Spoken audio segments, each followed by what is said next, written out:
Mukunda jewellery మొట్టమొదటి factory outlet హనుమకొండలోనే అతిపెద్ద jewellery mart December 14న గొప్ప ప్రారంభం.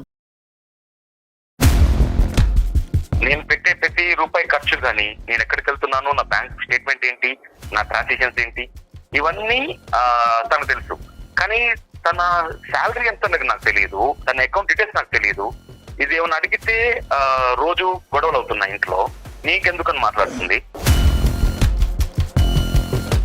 డబ్బుల దగ్గర ఇంత డిస్కషన్ పెట్టడమే తప్పండి. మళ్ళీ డబ్బుల దగ్గర ఇంత డిస్కషన్ పెట్టి 14 పెట్టి ఏం చేద్దాం అనుకుంటున్నాను? నన్ను మాట్లాడుకుంటున్నా కానీ ఆన్సర్ దొరకట్లేదు కదా కస్తూరి. నీకు అదే కదా నేను రోజు మాట్లాడేది ఇంట్లో. భర్త అనేటప్పుడు తను సంపాదించింది భార్యలకి పిల్లలకి పెట్టాలి కదండి. తను అలా కాకుండా నా సంపాదన గురించి మాట్లాడడం కరెక్ట్ కాదు కదా. లాక్డౌన్ మూమెంట్ లో వర్క్ ఫ్రమ్ హోమ్ చేసినప్పుడు జీతం సగం పడ్డా గానీ నువ్వు అకౌంట్ నుంచి 1 రూపాయి ఇచ్చావా నాకు? నేనే కూడా తప్పు పెట్టాను. నేను జాబ్ చేయకుండా ఖాళీ ఉంటే ఇంత డిస్కషన్ రాకపోయేది, ఇక్కడ వరకు కూడా రాకపోయేది కదండి. తల్లిదండ్రులకి చెప్పరా మీ డీటెయిల్స్ ఏమి, మీరు ఎక్కడికి వెళ్తున్నారు, ఎంత సంపాదిస్తున్నారు, ఎంత సేవ్ చేస్తారు? చెప్తామండి. ఇదంటే భర్త కాబట్టి తనే చూసుకోవాలి ప్రతి ఒక్కటి. అమ్మ, అతను ఫోన్ పేలు, అతను గూగుల్ పేలు గురించి తెలుసుకున్న దానివి, ఇదిగోండి నా ఖర్చు, ఇది నా సంపాదన అని ధైర్యంగా చెప్పమ్మా. అది నీ మొగుడికి ఇచ్చే రెస్పెక్ట్ అమ్మా. అది నీ శాలరీ ఎంతో భర్తకి చెప్పేదానికి అవకాశం ఉందా లేదా? చెప్పానండి. అదంతే నేను చెప్పానండి. అది నా పర్సనల్ విషయం.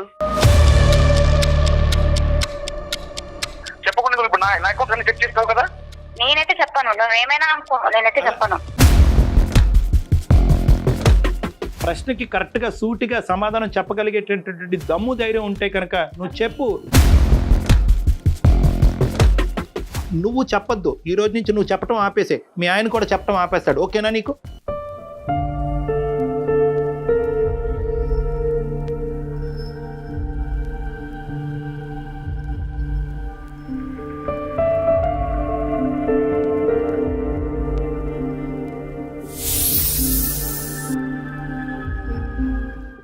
నమస్తే కళ్యాణ్. నమస్తే జయ గారు, బాగున్నారా? బాగున్నానండి. కళ్యాణ్ గారు, ప్రతి వారము కాలర్స్ నుంచి ఒక సమస్యను తీసుకొని దానికి కొన్ని సలహాలు సూచనలు మీరు అందిస్తున్నారు. ఆన్ స్క్రీన్ జరుగుతుంది, ఆఫ్ స్క్రీన్ కూడా మీతో మాట్లాడాలి అనుకునే వారికి మీరు అవకాశం ఇస్తున్నారు, వాళ్ళతో కూడా మాట్లాడుతున్నారు. ఆ సమస్య పరిష్కారం అయిపోతుంది. కొంతమంది ఏమంటున్నారంటే ఈ సమస్యకి ఈ విధంగా పరిష్కారం చేస్తే బాగుంటుంది. ఆడియన్స్ నుంచి చాలా మంచి రెస్పాన్స్ వస్తూ ఉందండి. మనకు రానటువంటి ఆలోచన, కొత్త ఆలోచనలు, ఇలా కూడా చెయ్యొచ్చా, ఇలా కూడా చెయ్యాలి అని. అలానే మనకి కాల్ చేసే వాళ్ళు కూడా మీతో పర్సనల్గా మాట్లాడాలని ఎక్స్పెక్ట్ చేస్తున్నారు. మీరు కూడా లక్కీలీ టైం ఇస్తున్నారు, సమస్య పరిష్కారం అవుతుంది. నిజంగా అది సంతోషించదగ్గ విషయం అనమాట. అయితే నాకు ఒక్కొక్కసారి కొన్ని కామెంట్స్ చూసినప్పుడు నా పర్సనల్ ఫీల్ అండి, నాకు అనిపిస్తున్న ఆలోచన అనమాట. ఎలాంటి కామెంట్స్ వస్తూ ఉన్నాయి అంటే, వల్గర్ లాంగ్వేజ్, అంటే ఒక ప్రొఫెషనల్స్ని మాట్లాడే మాటల్లాగా కామెంట్స్ లాగా అనిపించట్లేదండి. కొన్ని సందర్భాల్లో బాధ కూడా అనిపిస్తూ ఉంది. ఇలాంటి కామెంట్సే కనుక రెగ్యులర్గా రిపీట్ అవుతూ ఉంటే ఎవరికైతే సమస్య ఉందో వారు ఇలాంటి వేదికల దాకా రాలేకపోతారేమో, వాళ్ళ సమస్యకి పరిష్కారం రాదేమో. ఎందుకు ఇలాంటి ఆలోచనలు చేస్తున్నారు అంటే, కామెంట్స్ పెట్టేవాళ్ళు అంటే మనం చేసే ప్రతిదీ, మనమే కాదండి, ఎవరు చేసినా ప్రతిదీ అందరికీ నచ్చాలని లేదు, కానీ చెప్పే మార్గం ఒకటి ఉంటుంది కదా కళ్యాణ్ గారు. అది కొంచెం ఇబ్బంది అనిపిస్తా ఉందండి. మనందరికీ ఇబ్బందిగానే ఉంటుందమ్మా. అంటే కామెంట్ చేసేటటువంటి స్వేచ్ఛ హక్కు అనేది అందరికీ ఉన్నా కూడా, అవును, ఒక వ్యక్తి కామెంట్ చేసే విధానం బట్టి వాళ్ళ సంస్కారం, వాళ్ళ ఆలోచన శైలి కూడా మనకు అర్థం అవుతుంది. ఒకటి ప్రేక్షకులకి ప్రధానంగా గుర్తుపెట్టుకోవాల్సినటువంటి అవసరం ఏముందంటే, ఎంతో ఆలోచించి ఫోన్ కాల్ చేయొచ్చా వద్దా, ఫోన్ కాల్ చేస్తే కనుక మన జీవితం బట్టబయలు అవుతుంది, పబ్లిక్ అవుతుంది అనేటటువంటి ఆలోచనతో వాళ్ళు ఎంతో కాలం బట్టి సంకోచిస్తూ బాధపడుతూ, లేదు తప్పదు అనేటటువంటి విపరీతమైన బాధతో, ఒక వేదనతో ఈ సమస్యకు ఒక పరిష్కారం దొరుకుతుంది ఈ వేదిక మీద అనే ఆలోచనతో అతి కష్టం మీద వచ్చి మనకు ఫోన్ చేసేటటువంటి వాళ్ళకి చాలా ధైర్య సాహసాలు ఉండి చాలా మంది ముందుకు వచ్చి మాట్లాడుతున్నారు. వాళ్ళకి హ్యాట్స్ ఆఫ్ నిజంగా. ఎందుకంటే కనుక కేవలం నా సమస్య అనేదే కాదు, నా సమస్య లాంటి సమస్యలు ఎవరికన్నా ఉన్నా కూడా వాళ్ళకి ఈ వేదిక ద్వారా ఒక పరిష్కారం దొరుకుతుంది అనే ఉద్దేశంతో కూడా చాలా మంది కాలర్స్ మనకి కాల్ చేయడం జరుగుతుంది. అలా వచ్చేటటువంటి వాళ్ళకి ఈ కామెంటింగ్ పద్ధతి అనేటటువంటిది ఒక ప్రోత్సాహకరంగా ఉండాలి మేడం. అది నాకు మెయిన్గా ఏంటంటే, ఒకటి ఏంటంటే వల్గర్గా కామెంట్ చేయటం, రెండోది ఏంటంటే ఈ మాట ఎక్కడో విన్నట్టుంది అంటే ఏంటంటే ఈ గొంతు ఎక్కడో విన్నట్టుంది, కిందటి గొంతుకు ఈ గొంతు ఒకేలా ఉంది అంటే కనుక పాపం అది ఆ కామెంట్స్ చూసేటటువంటి ఆ బాధితులు ఎవరైతే కనుక అతి కష్టం మీద మనకు ఫోన్ చేస్తున్నారో వాళ్ళకి అనిపిస్తుంది ఇదంతా కూడా నేను చెప్పటం అనేటటువంటిది ఒక ప్రజలు ఒక డ్రామా కింద చూస్తున్నారా, దీన్ని ఒక సినిమా కింద చూస్తున్నారా, ఇది ఒక జీవిత గాథ ఒక బాధ కింద చూడట్లేదా అనేటటువంటిది చాలా నిరుత్సాహజనకంగా ఉందమ్మా. అవునవును, ఎందుకంటే చాలా మంది ఇప్పుడు ఎవరైతే బాధితులు ఉన్నారో మనకు ఫోన్ లో మాట్లాడుతున్నారు, పాపం ఇబ్బంది పడేవారు నాకు కాల్ చేస్తున్నారు, ఏంటి జయ గారు మేము మాట్లాడుతుంటే ఇలాంటి కామెంట్స్ వస్తున్నాయి అని. అంటే ఎందుకంటే ఛానల్ వైపు నుంచి రెస్పాన్సిబిలిటీ మందే కాబట్టి ఏం చెప్పాలో అర్థం కాని విషయం కాబట్టి ఈ విషయం ఇవాళ ప్రస్తావన దాకా తీసుకురావడం జరిగింది కళ్యాణ్ గారు. మంచిది. సో ఎంకరేజింగ్ గా ఉండాలి, కామెంటింగ్ సెక్షన్ అనేటటువంటిది ఎంకరేజింగ్ గా ఉండాలి, ప్రోత్సాహకరంగా ఉండాలి. నెక్స్ట్ టైం ఇటువంటి కేసు సినారియో వచ్చినప్పుడు మాకు రానటువంటి ఆలోచన మీకు వచ్చి మేము ఆ ఆలోచనని ఆ బాధితులకు అందించేటటువంటి విధంగా మీ కామెంట్ సెక్షన్ లో కనిపించాలనేటటువంటిదే నా విన్నపం అండి. నేను మెయిల్ ఒకటి చూసానండి, భరత్ అని అతను వరంగల్ నుంచి మెయిల్ చేశారు. వైఫ్ అండ్ హస్బెండ్ మధ్య చిన్న ఇష్యూ అన్నమాట. అది ఎక్కడ దాకంటే మనం రెగ్యులర్ గా అనుకునేటట్టుగానే ఎవరికి వాళ్ళు వెళ్ళిపోదామా అనుకునే పరిస్థితికి వెళ్ళిపోయారు. సో భరత్ రెడ్డితో నేను మాట్లాడతానని చెప్పాను, ఈ రోజు కాల్ చేస్తానండి, ఒకసారి కాల్ చేస్తాను. వరంగల్ నుంచి కాల్ చేశాడు. హలో భరత్ గారండి, నేను సుమన్ టీవీ అందమైన జీవితం ప్రోగ్రామ్ నుంచి కాల్ చేస్తున్నానండి. నమస్తే భరత్, ఎలా ఉన్నారండి? రైట్, మీ బాగున్నామండి. నాతో పాటు డాక్టర్ కళ్యాణ్ చక్రవర్తి గారు కూడా ఉన్నారు. మీ ఇష్యూ అంతా బ్రీఫ్ గా చెప్పాను నేను, ఒక్కసారి మీరు మాట్లాడండి డాక్టర్ గారితో. భరత్ నమస్తే. భరత్, ఇప్పుడు మీ మ్యారేజ్ అయ్యి ఎంతకాలం అయింది, సమస్య ఏంటి చెప్పండి. పెళ్ళయి 4 ఏళ్ళు అయింది సార్. ఇది అంటే ఇది సమస్య అనలేను, అలా అని చెప్పి వదిలేదానికంటే ఎలా వదిలేయాలో కూడా అర్థం కావట్లేదు. ఇప్పుడు నేను ఒక ఐటీ కంపెనీలో వర్క్ చేస్తున్నానండి. మా ఆవిడ కూడా లాస్ట్ 3 years నుంచి అంటే మ్యారేజ్ కన్నా ముందు నుంచి వర్క్ చేస్తుంది ఐటీ కంపెనీలో. సో ప్రాబ్లం వచ్చేసి తన శాలరీ ఏంటని కానీ, తన బ్యాంక్ అకౌంట్ డీటెయిల్స్ కానీ, తన కార్డు అంటే క్రెడిట్ కార్డు స్టేట్మెంట్స్ కానీ, పిన్ నెంబర్లు కానీ ఇవేవి నాకు తెలియదండి. మెయిన్ అదొకటి. ప్లస్ నేనేమైనా అడిగితే దాని గురించి కానీ నీకెందుకు అన్నట్టు మాట్లాడుతుందండి తను. అంటే మెయిన్ అంటే ఇప్పుడు భార్య భర్త అన్నాక ఇంట్లో ఖర్చులు కానీ ఏదన్నా తెలుసమ్మా అంటారు కదండి. అవును. సో తను జాబ్ చేసుకోవడం నాకు ప్రాబ్లం ఏం లేదు, తను అయినది. కానీ ఇప్పుడు నా బ్యాంక్ డీటెయిల్స్ నాకన్నా తనకు ఎక్కువ తెలుసు నా గురించి. నేను పెట్టే ప్రతి రూపాయి ఖర్చు కానీ, నేను ఎక్కడికి వెళ్తున్నాను, నా బ్యాంక్ స్టేట్మెంట్ ఏంటి, నా ట్రాన్సాక్షన్స్ ఏంటి, ఇవన్నీ తనకు తెలుసు. కానీ తన శాలరీ ఎంత నాకు తెలియదు, తన అకౌంట్ డీటెయిల్స్ నాకు తెలియదు. ఇది ఏమైనా అడిగితే రోజు గొడవలు అవుతున్నాయి ఇంట్లో, నీకెందుకని మాట్లాడుతుంది. సో ఇది ఎవరికి చెప్పుకోవాలో ఎలా చెప్పుకోవాలో అర్థం కాక మీకు మెయిల్ చేశాను. భరత్, అక్కడి వరకు అర్థమైంది. ఏంటంటే తనకు సంబంధించినటువంటి ఫైనాన్షియల్ ఆస్పెక్ట్స్ అనేది దాంట్లో తను చాలా గోప్యంగా ఉంచుతుంది. మీరు ఎంత అడిగి తెలుసుకోవాలనుకున్నా కూడా ఆ ఇన్ఫర్మేషన్ అనేది మీకు రావట్లేదు. ఇప్పుడు ఖర్చులు ఎలాగా, అంటే ఇన్పుట్ అనేది ఓకే, ఖర్చులు ఎలాగా, అంటే ఎవరు ఖర్చు పెడుతున్నారు, ఎవరు ఈఎంఐలు కడుతున్నారు? మొత్తం నేనే ఖర్చు పెడతానండి. నా శాలరీ అంటే భర్తగా నా బాధ్యతలు నేను నిర్వహిస్తాను, 100% నిర్వహిస్తున్నాను. కానీ భార్యగా తను కూడా తను చూసుకోలేదండి, తను కూడా చేయాలి కదా కొంచెం అన్నా. ఏమేమి పెద్ద పెద్దవి ఏమున్నాయి భరత్? అంటే హౌస్ ఈఎంఐ ఏమైనా ఉందా, ఇంటి ఏమైనా ఏమున్నాయి, మేజర్ ఖర్చులు ఏమున్నాయి మీది? రెంట్ కానివ్వండి, అంటే ఇల్లు కొందాం ప్లాన్ చేస్తున్నాము. సో నాకు వచ్చే శాలరీలో ఇంత, ఈ శాలరీలో ఈ ఖర్చులతో ఇప్పుడు ఇల్లు కొనేంత పరిస్థితి నాకు లేదండి. ఈ 4 years బట్టి భరత్ తన అకౌంట్ లో మిగిలినటువంటి డబ్బుల్ని ఎక్కడన్నా ఎఫ్డి వేయటం కానీ, లేదంటే ఎక్కడన్నా సేవ్ చేసేటటువంటి పద్ధతిని ఎక్కడన్నా జరిగిందా, లేదంటే అది అలాగే ఉందా ఇప్పుడు వరకు అంత బ్యాంక్ లో తనకి? అసలు తెలియదు సార్, తనకు వచ్చే శాలరీ ఎంత తెలియనప్పుడు ఇవన్నీ ఎలా తెలుస్తుంది? ఎలా సాధ్యం అండి 4 ఏళ్ల నుంచి తెలియకుండా? పిల్లలు ఉన్నారా భరత్ మీకు? ఒక బాబు అండి, బాబు. ఇంటి ఖర్చులు, బాబు ఖర్చులు, తన మెయింటెనెన్స్, నా మెయింటెనెన్స్ అన్ని నేను చూసుకుంటాను. ఈ ఒకే ఏరియాలోనేనా భరత్ మీ ఇద్దరి మధ్యన ట్రాన్స్పరెన్సీ లేకపోవడం అనేది? అంటే మీ సైడ్ నుంచి అంత ట్రాన్స్పరెంట్ ఈ ఒకే ఏరియాలో, మిగతా అన్ని ఇష్యూస్ లో కన్నా ఆ అమ్మాయి ఏంటి, ఆ అమ్మాయి ఆలోచన ఏంటి, వ్యవహారాలు ఏంటి, పద్ధతులు ఏంటి, మాటలు ఏంటి, everything else you know about it? అన్ని తెలుసు. ఈ ఒక్క విషయంలోనే నాకు ఏ విషయం చెప్పట్లేదు, ఏ క్లాక్ రావట్లేదు. దీనివల్ల మిగతా విషయాలన్నిట్లో ఇప్పుడు గొడవలేదు, డిస్టర్బెన్స్ వచ్చేస్తుంది. కాదు భరత్ గారు, మీకు మీ ఫ్యామిలీ వరకైనా బర్డెన్, లేకుంటే మీ పేరెంట్స్ ని కూడా మీరు ఏమన్నా చూసుకోవాలా, అలాంటి అవకాశం అలాంటిది ఏమన్నా ఉందా మీకు? అలా ఏం లేదండి, మా వరకే ఉంటాం. మీ వరకే మీరు. ఆ అమ్మాయి పర్మిషన్ లేకుండా మీరు డబ్బులు వేరే చోటకు పంపిస్తున్నారనో లేదంటే వేరే విధంగా ఖర్చు పెడుతున్నారనే ఆలోచన ఆ అమ్మాయికి ఉందా? అంటే వేస్టేజ్ ఆఫ్ ఫండ్స్ జరుగుతున్నాయి అనేటటువంటి అభద్రత ఆ అమ్మాయికి ఏమన్నా ఉందని అంటారా? అది ఇప్పుడు నేను పెట్టే ప్రతి రూపాయి ఖర్చు తనకు తెలుసు అండి. తనకు తెలుసు. ఓకే. తనకు తెలుసు, నా అకౌంట్ డీటెయిల్స్ తెలుసు, నా ఆన్లైన్ పేమెంట్లు కానీ గూగుల్ పే కానీ. తను ప్రశ్నిస్తుందా ఎందుకండి ఏమండి ఇది అనవసరం కదా, ఈ ఖర్చు అనవసరం కదా, ఇది దక్కర్లేదు కదా అనేటటువంటి ప్రశ్నిస్తుందా తన? ప్రతిదీ ఉంటుందండి. ఇప్పుడు ఐటీ కంపెనీ సార్, ఇప్పుడు ఒక క్లయింట్ కలవాలనుకో దేనికో బయటకు వెళ్తాము, రెస్టారెంట్ ఖర్చు పెడతాము, మీటింగ్స్కి వెళ్తాము, ఖర్చు అవుతుంది. వాళ్ళ కంపెనీ మీటింగ్ కి మీరు ఎందుకు ఖర్చు పెట్టాలని అడుగుతారు. కస్తూరి గారిని అడిగినప్పుడు ఆవిడ ఏమంటారండి? నా ఇష్టం అంటదా లేదంటే ఏదైనా ఒక బలమైన కారణం చెప్తారు? నా సంపాదన నా ఇష్టం, నీకు చెప్పాల్సిన అవసరం ఉంది. నా ఇష్టం. ఓకే. నేను అడిగితే మాత్రం చెప్పట్లేదు. అర్థమైంది. ఓకే, ఫ్యామిలీకి సంబంధించి మాత్రం ఇన్వాల్వ్ కాదు. ఇప్పుడు ఏదైనా షాపింగ్కి వెళ్ళి వచ్చింది, ఎంత ఖర్చు అయిందంటే నీకెందుకు అంటాం. ఇంట్లో ఖర్చులు నేనే చూసుకుంటాను, బాబు ఖర్చులు నేనే చూసుకుంటాను, ఇంటి ఖర్చులు మొత్తం నేనే చూసుకుంటాను. ఒకటైతే వెరీ క్లియర్ కదా భరత్, అంటే ఆ అమ్మాయి మీకు తన ఫైనాన్షియల్ ఇన్పుట్స్ చెప్పకపోవటం అనేటటువంటిది మనం ఖండించవలసినటువంటి అంశమైనా కూడా ఆ అమ్మాయి కూడా ఏమీ తన సొంత ప్రయోజనాలకు ఇంకోటో తన డబ్బులు ఖర్చు పెట్టేసి విచ్చలవిడిగా డబ్బులు పాడు చేస్తుందని అయితే మాత్రం మీకు అనిపించట్లేదు కదా? అదేమీ కాదు. ఓన్లీ థింగ్ ఏంటంటే ఆ ఫైనాన్షియల్ ఆస్పెక్ట్స్ లో మీ వరకు తెలియకుండానే ఇన్ఫర్మేషన్ గోప్యంగా ఉంచుతుంది. ఇద్దరంగా సంపాదిస్తున్నప్పుడు ఒక ట్రాన్స్మిషన్ ఉంటే మంచిదే, కానీ మీకు అనుమానం ఏం లేదు కదా ఆ డబ్బులు వేరే దారి పడుతున్నాయి అనేది? అనుమానం ఏం లేదు కదా? అనుమానం ఏం లేదు సార్, అనుమానం లేదు. ఒక విషయం చెప్తే నాకు కూడా ఉంటుంది కదా అసలు ఎంత వస్తుంది, దీని గురించి మన ఫ్యూచర్ ప్లానింగ్స్ కానీ బాబు గురించి అని కానీ ఇవి తెలియాలి కదా. ఒకటైతే నేను ఖచ్చితంగా చెప్పగలను భరత్ గారు, ఇక్కడ మీరు అనుమానం పడి భయపడవలసినటువంటి అంశం ఏమీ లేదు. ఏదో బలమైనటువంటి కారణం అయితే బ్యాక్గ్రౌండ్ లో ఉంటుంది. ఎటొచ్చి ఆ అమ్మాయి ఏంటంటే చెప్పట్లేదు. నెంబర్ 2 ఏంటంటే నా ఇష్టం అనేటటువంటి పదం ఇక్కడ కరెక్ట్ కాదు, సబబు కాదు. ఒక 4 సంవత్సరాల పాటు జీవితాన్ని ప్రారంభించిన తర్వాత నా ఇష్టం నీ ఇష్టం అనుకుంటే అది సంసారం అనరు. మనం సహజంగా చూస్తాం, అబ్బాయిలు చెప్పరు నా సంపాదన నా ఇష్టం నీకేంటి చెప్పే అనే నేచర్ చూస్తుంటాం, ఎక్కువగా చూస్తుంటాం. ఇది మనకి రివర్స్ గా ఏమన్నా ఆవిడ అందుబాటులో ఉన్నారా కస్తూరి గారు, భరత్ గారు బై ఎనీ ఛాన్స్? అంటే ఇప్పుడు తను ఆఫీస్ లో ఉండొచ్చండి ఇప్పుడు ఉన్నదే. మరి డిస్టర్బ్ చేయకూడదు, పర్లేదా?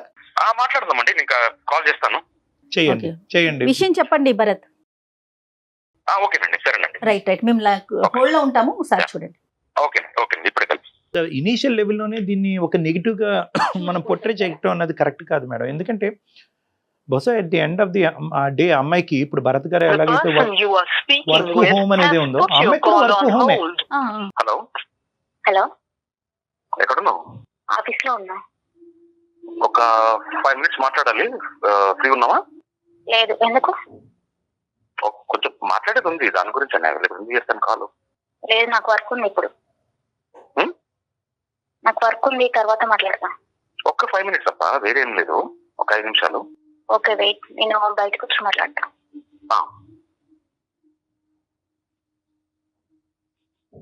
హలో, మాట్లాడచ్చా? మాట్లాడు. ఇప్పుడు నేను ఒక డాక్టర్ గారితో కల్పిస్తాను కాన్ఫరెన్స్ కాల్. సో ఒక డాక్టర్ గారు ఉన్నారు, ఆయన ఫోన్ కాల్ కల్పిస్తాను, కాన్ఫరెన్స్ కాల్. ఒక్కసారి అంటే ఎందుకు అనేది ఏం చెప్పాలి? భరత్ నువ్వు సరిగ్గా చెప్పట్లేదు అయ్యా, ఒక్క నిమిషం ఆగు భరత్. అది కాదు భరత్. అమ్మ కస్తూరి సారీ అమ్మ, భరత్ భయపడుతున్నాడు, ఎక్కువ ఫీల్ అవుతున్నట్టున్నాడు. నా పేరు డాక్టర్ కళ్యాణ్ చక్రవర్తి అమ్మ, నేను జయ గారితో పాటు ఉన్నాను. మేము సుమన్ టీవీ అందమైన జీవితం నుంచి మాట్లాడుతున్నాము. బేసికలీ మీ భర్త గారు ఏంటంటే మాకు ఈమెయిల్ పంపించారు, ఏంటంటే నాకు నా భార్య మధ్యన రిలేషన్షిప్ చాలా బాగుంది, ఏ సమస్య లేదు, కానీ ఒక చిన్న అంశంలో మా ఇద్దరి మధ్యన తర్జన భర్జన అవుతుంది. అది మాత్రం ఆ ఇష్యూని మీరు రిజాల్వ్ చేస్తే కనుక మా అంత అద్భుతమైన జీవితం ఎవరికి ఉండదేమోనండి అతను చెప్పాడు. ఆ ఒక్క ఇష్యూ ఏంటంటే కనుక ఫైనాన్షియల్ ట్రాన్స్పరెన్సీ, అంటే ఆర్థిక పరమైనటువంటి అంశాల్లో మా భార్య తన సైడ్ నుంచి ఉండేటటువంటి లావాదేవీలు, ఎంత ఇన్పుట్ ఎంత అవుట్పుట్ అనేటటువంటి ఇన్ఫర్మేషన్ నాకు అస్సలు తెలియట్లేదండి. అడిగితే కనుక నా ఇష్టం నీకు అనవసరం అనేటటువంటి మాట వస్తుంది. అదే రివర్స్లో చూసుకుంటే కనుక నాకు సంబంధించినటువంటి అంశాలు అన్నీ కూడా ఓపెన్ బుక్ అండి, తనకు అన్నీ తెలుసు అని అంటున్నాను. సో దీనివల్ల అతను కొద్దిగా బాధపడుతున్నాడమ్మా. అది ఏంటి అనేటటువంటిది ఆ ఒక్క ఇష్యూ రిజాల్వ్ చేసుకుంటే మీరిద్దరు హ్యాపీగా ముందుకెళ్ళొచ్చు అనే ఉద్దేశంతో మేము ఈ ఇష్యూని టేకప్ చేసి మీకు ఏదైనా మాట్లాడుతున్నాం అనమాట. ఇంకా మీ ఇద్దరి మధ్య ఎటువంటి ఇష్యూ లేదని చాలా హ్యాపీగా ఉంటున్నారని కూడా చెప్పారండి. భర్త అనేటప్పుడు తను సంపాదించింది భార్యలకి పిల్లలకి పెట్టాలి కదండి. కానీ అలా కాకుండా నా సంపాదన గురించి మాట్లాడడం కరెక్ట్ కాదు కదా.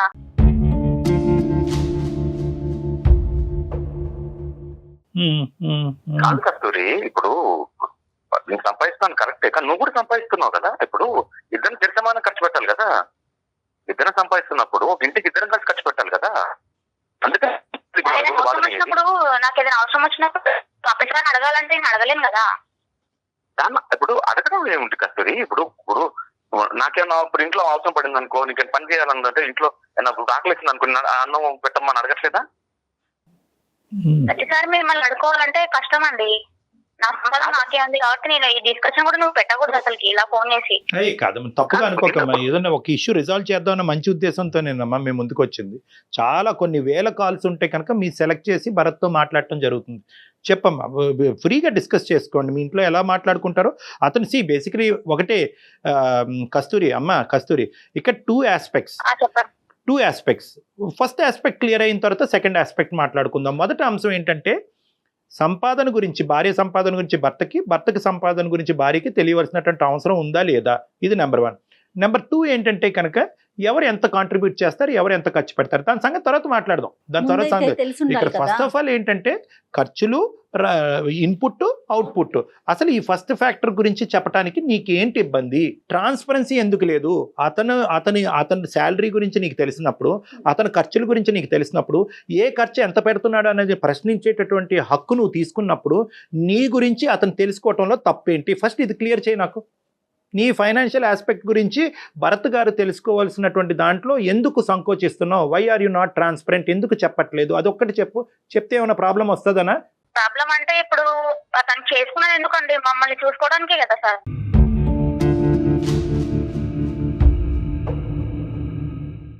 నీకు నా ప్రశ్న అర్థం కావట్లేదు నాన్న.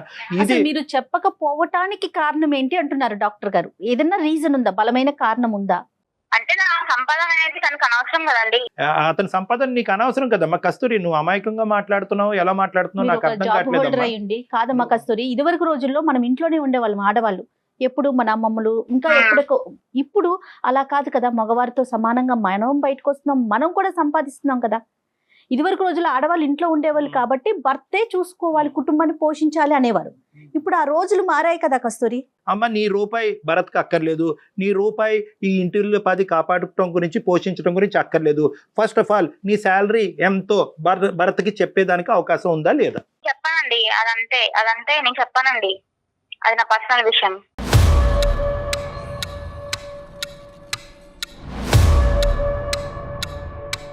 పర్సనల్ కస్తూరి, నాకు అర్థం కాదు. నాతో అదే చెప్తావు, డాక్టర్ గారు చెప్తావు ప్రతి విషయంలో. నేను చెప్పాను, నేనైతే చెప్పాను అంతే.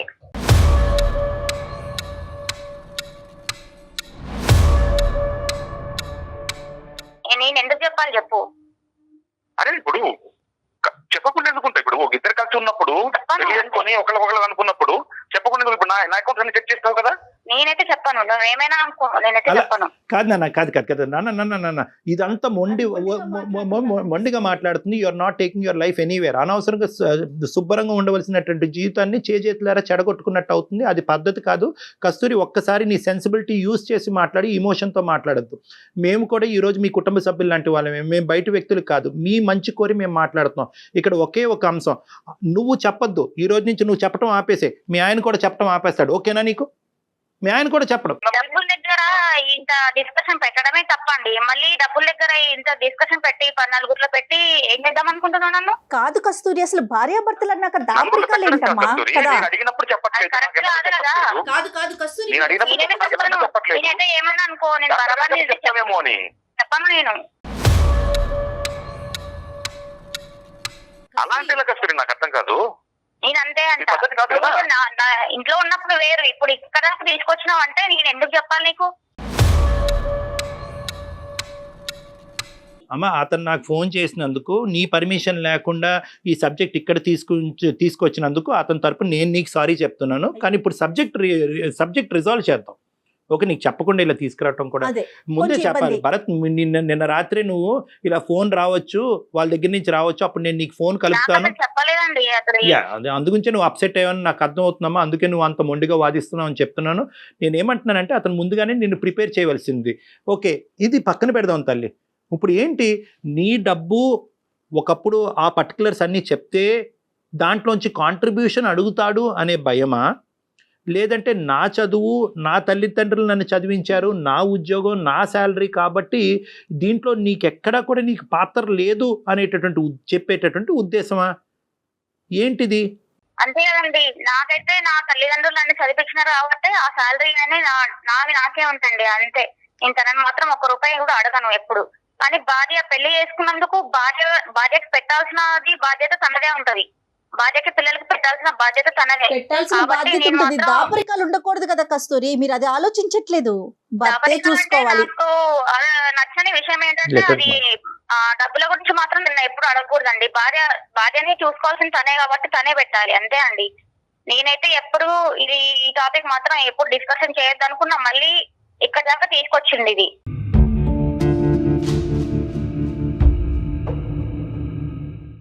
బాధ్యత ఉంది కస్తూరి, బాధ్యత ఉంది కాబట్టి ఇన్నేళ్ళ చూసుకుంటున్నాను నేను.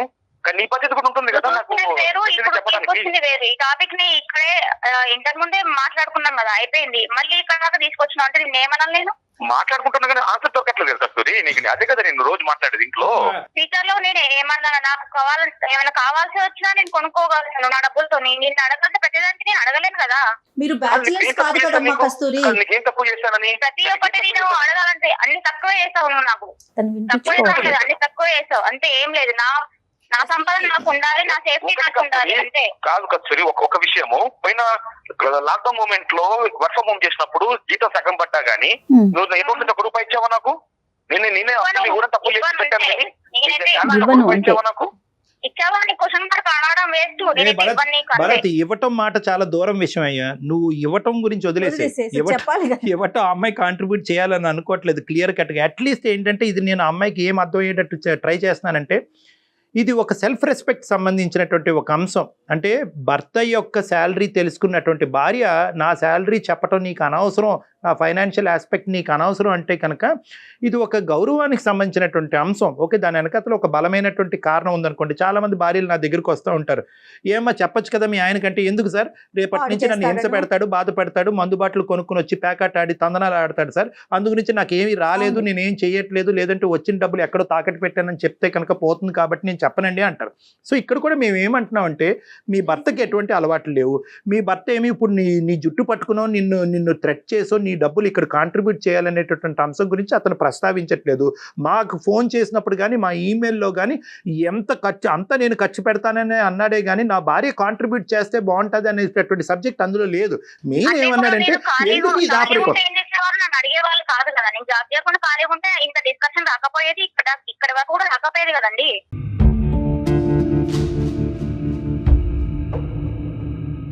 కానీ మీరు చేస్తున్నారు కదా కస్తూరి. ఇప్పుడు మీకు పెళ్లి కాలేదు అనుకుందాము, ఇంట్లో ఉంటారు, తల్లిదండ్రులకి చెప్పరా మీ డీటెయిల్స్ ఏమి, మీరు ఎక్కడికి వెళ్తున్నారు, ఎంత మంచి సంపాదిస్తున్నారు, ఎంత సేవ్ చేస్తారు? చెప్తామండి. తనంటే భర్త కాబట్టి తనే చూసుకోవాలి ప్రతి ఒక్కటి. ఆ రెస్పాన్సిబిలిటీ అనేది తనకు ఉన్నది. కాదు కస్తూరి, ఒకసారి ఆలోచించండి. తను చూడను అనట్లేదు. She's thinking that that area of our life is exclusive. అది తనకి సంబంధించింది, తన వాళ్ళ తల్లిదండ్రులు పడినటువంటి కష్టానికి వచ్చినటువంటి ప్రతిఫలం కాబట్టి ఆ అంశానికి సంబంధించినటువంటి ఇష్యూ ఎవరికి తెలియక్కర్లేదు అనే ఒక బలమైనటువంటి బీజం ఈ అమ్మాయి బ్రెయిన్ లో పడింది.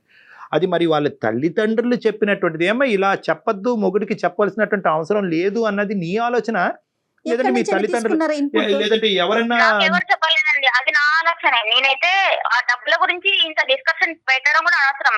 తనకి ఇంత శాలరీ వస్తే నాకు ఇంత చూసుకోవడం, నా ఫ్యూచర్ గురించి ఆలోచించడం అదొకటే చేయాల్సిన పని.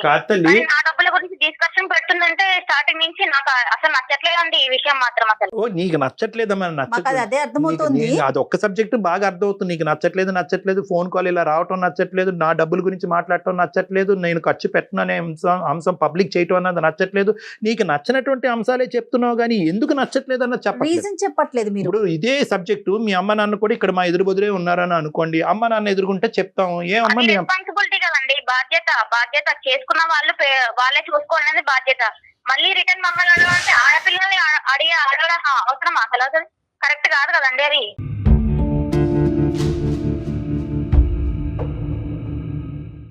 ఆడవాళ్ళ సొమ్ము తిన్నాం కరెక్టా? ఆడవాళ్ళ డబ్బుల గురించి నువ్వు డిస్కషన్ పెట్టినావంటే ఇది ఎక్కడ వరకు వచ్చింది మ్యాటరు?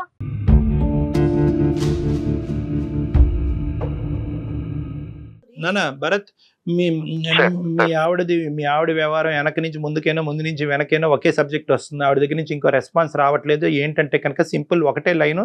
ఏ లైన్కి అయితే కనుక ఈరోజు స్టార్టింగ్లో నేను బాధపడ్డాను, నా ఇష్టం అదే లైన్ ఇప్పటికే ఆ అమ్మాయి మాట్లాడుతుంది. తన ఇష్టం, తన ప్రకారం అలాగే ఉండాలి అని అనుకుంటుందని తను డిసైడ్ అయింది.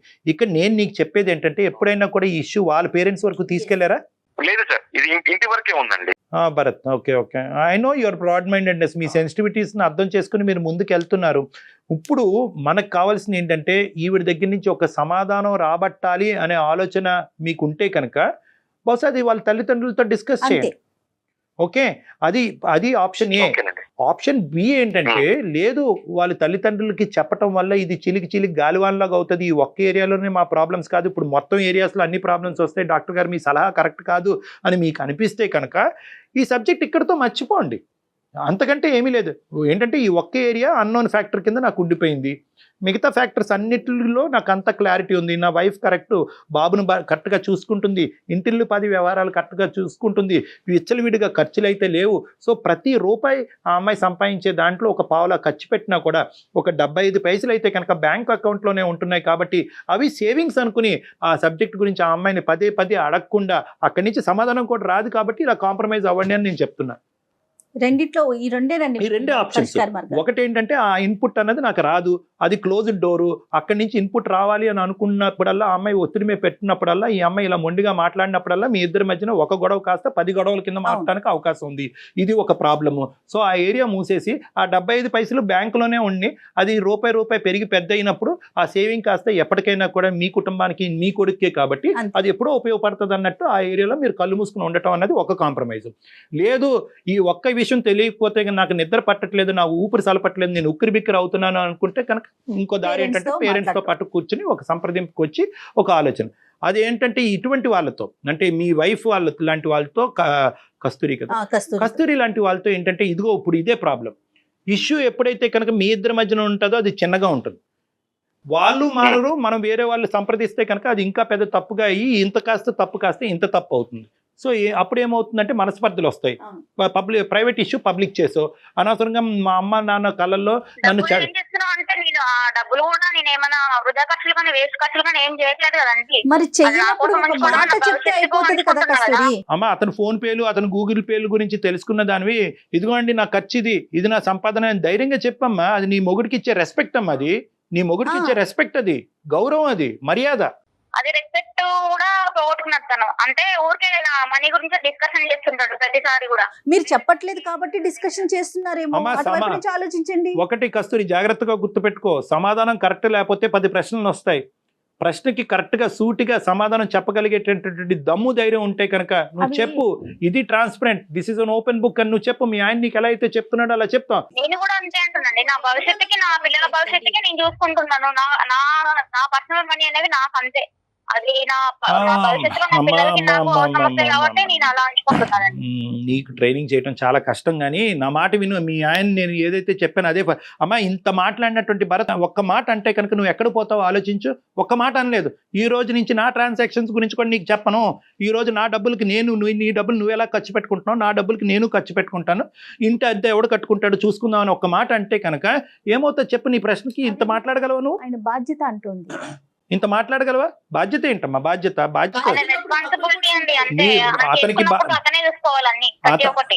అతనికి హక్కు కూడా ఉంటుంది కదా కస్తూరి.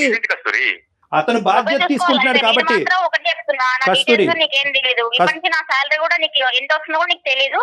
నేను ఒక్క మాట మాత్రం నువ్వు అర్థం చేసుకో. నేనేమంటున్నానంటే బాధ్యత అతను తీసుకుంటాడు, అతనికి గౌరవం ఇచ్చేటటువంటి మినిమం కామన్ సెన్స్ నీకుందా? నీ భర్తకి గౌరవం ఇచ్చే కామన్ సెన్స్ ఉందా? గౌరవం ఇచ్చే కామన్ సెన్స్ ఉంటే కనుక మొత్తం అన్ని ఇచ్చానండి, అంత పోగొట్టుకున్నట్టనే. ఇప్పుడు డబ్బుల గురించే డిస్కషన్ ఇక్కడ దాకా వచ్చింది. ఓన్లీ డబ్బుల వల్లనే పోగొట్టుకున్నాడమ్మా కస్తూరి, మిగతా విషయాల్లో బానే ఉంటారా అతను భరత్? మిగతా విషయాల్లో బానే ఉంటారండి, ఊరికి సాలరీ గురించి ఎంత వస్తుంది మరి ఒక్క స్టెప్ ముందుకెళ్ళి మీరు చెప్పలేరా? అంటే చెప్తావు, అన్ని ఖర్చులు చూసుకోవాలంటే తను నాకు ఫ్యూచర్ కోసం నేను ఉంచుకుంటాండి. నీ భర్త కాదా, నీ బిడ్డ కాదా? నీది నాది కాదమ్మా, నా మాట ఇది మనది అని అనుకున్నప్పుడే మీరు అందరూ సంతోషంగా ఉండగలరు. కస్తూరి నువ్వు ఏదో ఆలోచించకుండా మాట్లాడుతున్నావు. డాక్టర్ గారు ఆల్రెడీ మీకు సారీ చెప్పారు, మీకు చెప్పకుండా కాల్ చేసినందుకు. మరోలా భావించకండి, ఈ ఇష్యూని మళ్ళీ తీసుకోకండి. ఓకే కస్తూరి, థ్యాంక్ యూ అండి. భరత్ గారు ఒకసారి ఆలోచించండి. డాక్టర్ గారు చెప్పిన ఒక 2 పరిష్కారాలు మీకు సూచించారు, చూడండి. ఇప్పుడు కూడా పర్లేదు భరత్. ఇప్పుడు ఏంటంటే అమ్మ కస్తూరి ఏమన్నా ఇంకో సెకండ్ థాట్ ఉందా అదే మాట? అంతే అండి, ఇంకా నేనైతే ఆ డబ్బుల గురించి మాట్లాడితే మాత్రం నేను ఏం మాట్లాడదలుచుకోలేదు, నేనైతే చెప్పను అంతే. సరే తల్లి, ఇంకా నేనేం మాట్లాడినమ్మా. ఇది ఏంటంటే నీ సంస్కారం, మీ తల్లిదండ్రులు పెంచిన విధానం, నీ బాధ్యతలు ఎప్పటికైనా కూడా నీకు అర్థం కావాలి అనే దేవుడికి ప్రార్థిస్తూ మేము సెలవు తీసుకుంటున్నామమ్మా. నేను మాత్రం ఇక్కడ సజెషన్ భరత్ మాకు చేశాడు కాబట్టి భరత్కి మేము చెప్పే సజెషన్ ఏంటంటే ఈ 2 ఆప్షన్స్ ఆర్ అవైలబుల్ భరత్. ఆ పాయింట్ నీకు ఎప్పటికీ రాదు అని కాంప్రమైజ్ అవటమా, లేదంటే తల్లిదండ్రుల ముందు పంచాయతీ పెట్టటమా? అంతే. మొదటిది ఒక సెకండరీ థాట్, అది పెద్ద పట్టించుకోవద్దు, కొంతకాలం వదిలేసేది. ఎందుకంటే తల్లిదండ్రుల వరకు వెళ్తే కనుక ఈ అమ్మాయి ఇంకా విపరీతంగా ప్రవర్తించే అవకాశం ఉంది. కాబట్టి అట్లీస్ట్ ఆ ఏరియా టచ్ చేయకుండా మిగతా ఏరియాస్ చూస్తూ ఆనందిస్తూ ముందుకెళ్ళటమే జీవితం అన్నట్టుగా భావించు భరత్, ప్లీజ్. సరే sir, okay sir. Right Bharat. Thank you Bharat, thank you very much for your time. Thanks. Right అండి, రైట్.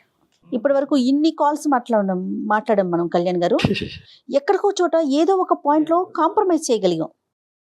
మనం ఈ అమ్మాయిని చేయలేకపోయాం, చూసారా? తను ఒక లైన్ పెట్టుకుంది, దాని నుంచి ఇటుగాని అటుగాని కదలట్లేదు. ఇప్పటికీ మళ్ళీ మిగతా విషయాలు బాగుందని చెప్తున్నాడు చూడండి అతను. మేబీ ఏంటంటే తనకు ఒక ఫైనాన్షియల్ పరమైనటువంటి ఇన్సెక్యూరిటీ చిన్నప్పటి నుంచి చూసిందేమో అని నాకు అభిప్రాయం అమ్మా. Yes, అవునండి. సో బ్యాక్గ్రౌండ్ లోకి వెళ్తే కనుక బహుశా మనం ఇంకా టైం సరిపోలేదు, కానీ బ్యాక్గ్రౌండ్ లోకి వెళ్తే కనుక తల్లిదండ్రులు డబ్బుల విషయంలో ఎంత ఎక్కడైనా జాగ్రత్తగా ఉండాలి, మన డబ్బుని మనం ఎలా కాపాడుకోవాలి అనేటటువంటి ఇంగ్రీడియంట్ ఈ అమ్మాయి బ్రెయిన్ లో బాగా బీజం వేసినట్టున్నారు. అందుగురించి నేను ఏమంటున్నానంటే ఆ ఆప్షన్ కూడా ఇచ్చాను. బహుశా ఇక్కడ రానటువంటి నిజాలు తల్లిదండ్రుల ముందు కూర్చుంటే కనుక ఆ ఏమైనా నిజాలు వస్తాయేమో అని అంటున్నాను. అది బహుశా భరత్ జాగ్రత్తగా ఆలోచించుకుని ఆ విషయంలో ఒక నిర్ణయం తీసుకుంటే మంచిదమ్మా. రైట్ అండి, thank you so much Kalyan ji. Thank నమస్తే. యూ.